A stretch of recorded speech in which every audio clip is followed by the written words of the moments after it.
Hello friends. So this is gonna be my last video for a while. I'm going back to school in a few days, and I just don't know if I'll have the time or the space to continue the channel.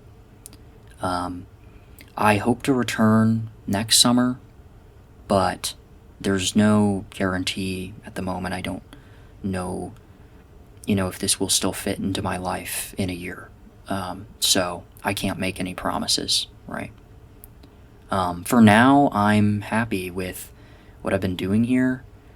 This channel's been a very nice outlet for me to share my thoughts and talk about whatever I'm passionate about. So I'm happy with everything I've done, even if this does end up being the end. We'll see. But for this final video, I'm going to be talking about something that's, I guess, kind of personal to me. I've been meaning to talk about this for a while, but I guess I wanted to save it for this video. And that's forgetting. Something you have to know about me is that I have a truly terrible memory. I listen to so many people talk about their past, and they can describe things in such great detail, but for me, my memories are just like blurry snapshots. Most of my memories, I feel like, are more like knowledge of events, like facts, than like memories.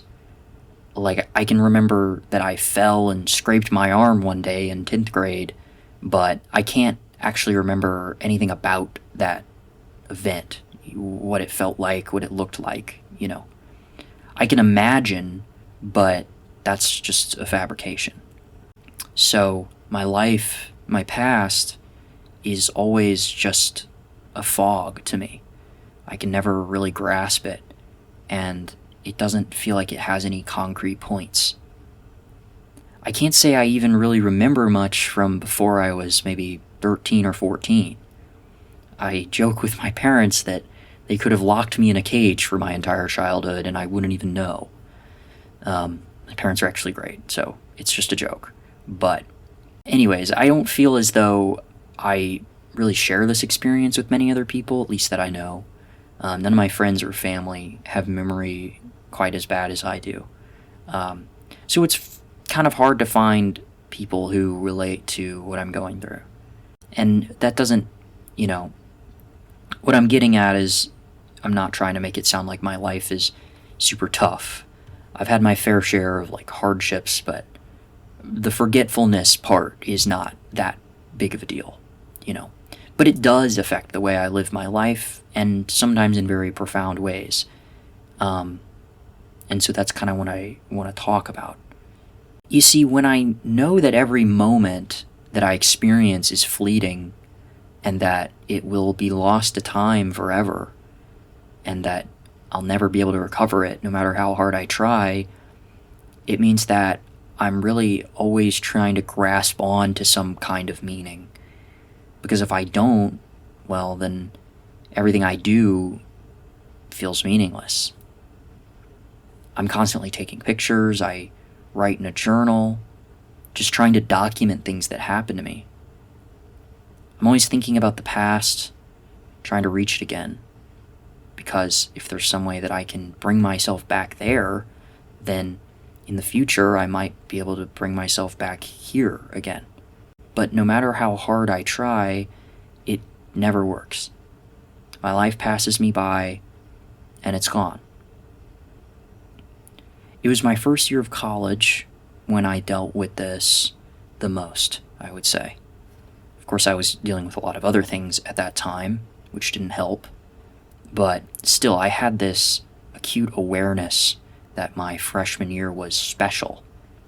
It was an opportunity and a time in my life that I would never be able to experience again. And I wanted to savor every moment of it. I wanted to preserve that time forever. But all that did was scare me, because I felt the deep fear that every moment, especially the best moments, would soon be gone before I could hold on to them. Looking back, I was adrift through freshman year. Trying so hard to hold on to the moment, ironically, made me miss the moment. But I just couldn't deal with the fact, the hard truth, you could say, that every time must pass. Every memory must fade.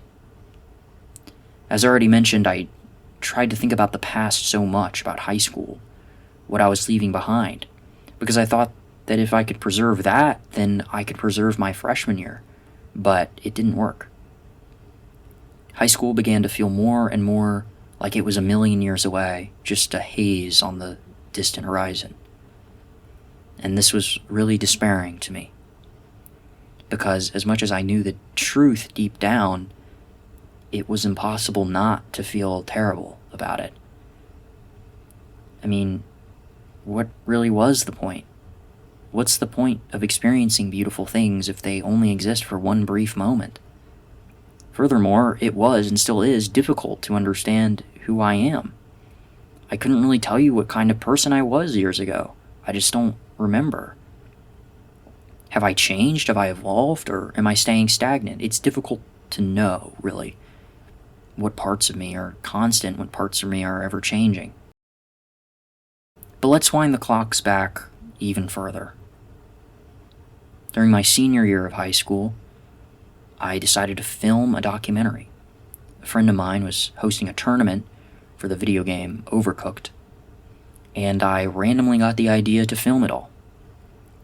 I was facing the same things I've been talking about back then. I was scared to leave high school, I wasn't ready for it to be over, and most of all, I was genuinely worried that I would never see many of my friends ever again, that we would drift apart when we all went to college. So I set to work filming this documentary in hopes of preserving my high school experience the only way I knew how. Ultimately, what I ended up making was a documentary precisely about those worries. My own anxiety became the narrative itself. And when it was all over, I didn't feel anything. My worries had not left me. I still had to face the end of high school. I didn't end up touching that footage for over 2 years until this past summer, when I suddenly decided to actually edit it all together and make the film real. And it was super enjoyable, and I'm very proud of it. It's not something I'd ever release on the internet for the privacy of my friends, but also because I doubt anyone who's not me or them would really enjoy it. In any case, I'm genuinely glad that I made that documentary all that time ago. Not because it actually preserved anything, but because it became something that I created. I can't preserve moments, but I can preserve creations, in a way, art. And for the past year, that's kind of been my way of coping with forgetfulness. Mostly that's been music, and that's been very rewarding.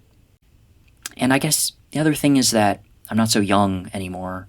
I'm starting to realize more and more the futility of preserving the past, and I'm starting to look towards the future, I guess, with more hope than I used to. Because when I was younger, when I looked at the future, I just felt this horrible existential dread, this terrible fear. I think lots of young people know it. But as I get older, I do think that goes away more and more. And that's definitely a benefit of getting older.